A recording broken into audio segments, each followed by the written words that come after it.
and encourage you to give yourselves a round of applause for terrific questions. So I want to remind you where we are in this Intelligence Squared U.S. debate. We've already polled you when you came in before the debate began to see where you agree on the motion. And we're going to poll you again shortly, but now we move on to the final session of the debate in which each of the panelists has 2 minutes to summarize, and we're going to begin the summary against the motion that George W. Bush is the worst president of the last 50 years. Bill Kristol, the editor of the Weekly Standard. To think that he's the worst president in 50 years is just silly. It's just silly, and it came out very well in the Vietnam discussion. I mean, are we being serious here? Vietnam was well run, and that was okay somehow, and, Westmoreland knew what he was doing. Of course, we lost 55,000 people. We lost a war. 2 million people plus died in Vietnam and Cambodia. It was an unbelievable catastrophe, which the region took a long time to recover from. It was a terrible humiliation, moral and political, for the United States. That's like Iraq, where we've lost 4,000 soldiers, where Iraq is now back on its feet, where we've won the war, and established U.S. credibility and a willingness to stick to it, even though we've made terrible mistakes, and where we're actually in pretty good shape with most of the governments in the region. I myself, being more of a democracy and human rights activist, am a little unhappy that we're so friendly with the governments in the region, but we are. So if we're in the real world, you can dislike George W. Bush, but you should be against this motion.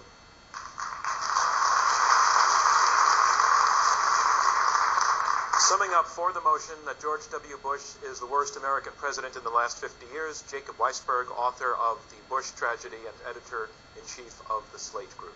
Jacob Weisberg. Bill said at the beginning that Bush had bad choices. I don't think he had bad choices. I think he made bad choices. And I think things could have been different for Bush. He could have kept his focus on America's real enemies as opposed to becoming distracted by Saddam Hussein. He could have compromised with Democrats on a whole range of issues, including climate change, expanding health care coverage, entitlement reform. He could have focused on protecting the free market instead of the interests of big business. And I think if Bush had tried to govern from the center right instead of from the far right, he would have been reelected by a bigger margin in 2004, and he would have been a successful president. But Bush was never up to the job of being president, and it's not a matter of lacking intelligence, it's a matter of lacking character. Bush wasn't interested enough in policy, he couldn't tolerate challenge or dissent or disagreement, he couldn't open his mind long enough to consider alternatives or admit the possibility that he might sometimes be wrong. And to finish, I think we can say at this point that America's great nepotistic experiment is finally coming to an end.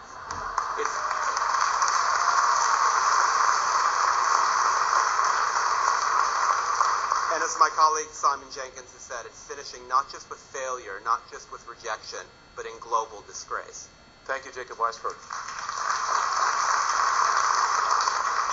Making his summary statement against the motion that George W. Bush is the worst American president of the last 50 years, Karl Rowe, former Deputy Chief of Staff and Senior Advisor to George W. Bush.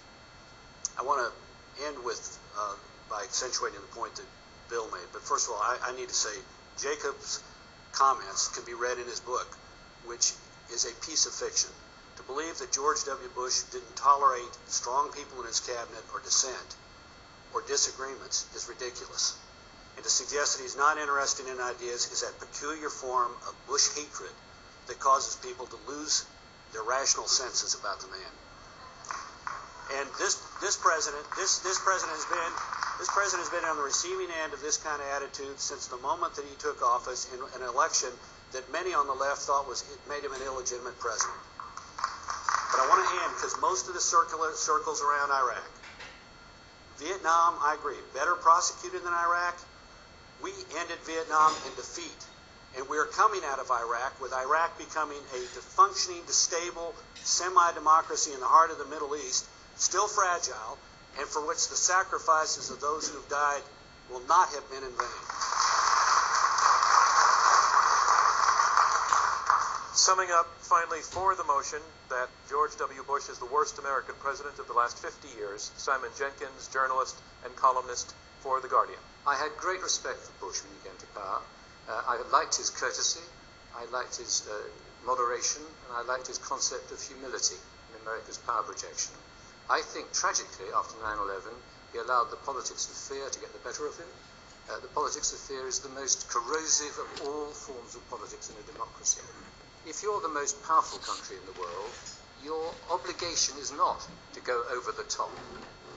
charge around the world, invading countries on the feeblest of pretexts. Your obligation is to show restraint. I personally think that you've just elected a man who I found from when I first read his book a truly remarkable figure, on whom I think it is right to place great expectations. But he has got to recover from a terrible legacy in the world outside America. I still believe he will. I think you have a terrific future ahead of you, but you have been through an awful 8 years. Thank you very much.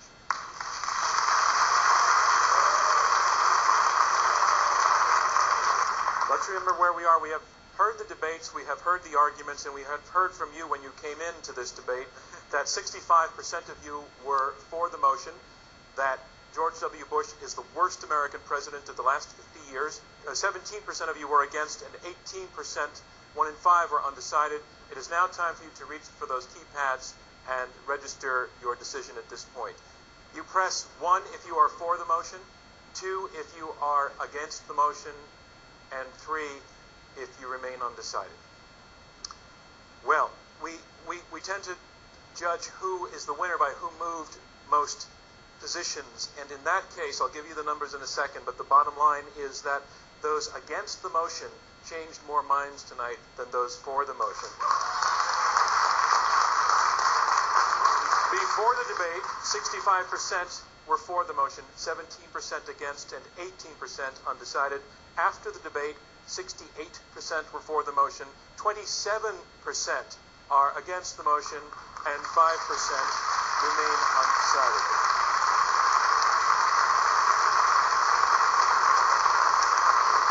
Congratulations to those who argued against the motion. Thank you, debaters, and to the Rosencrantz Foundation, and to you for joining us wherever you are watching in the world.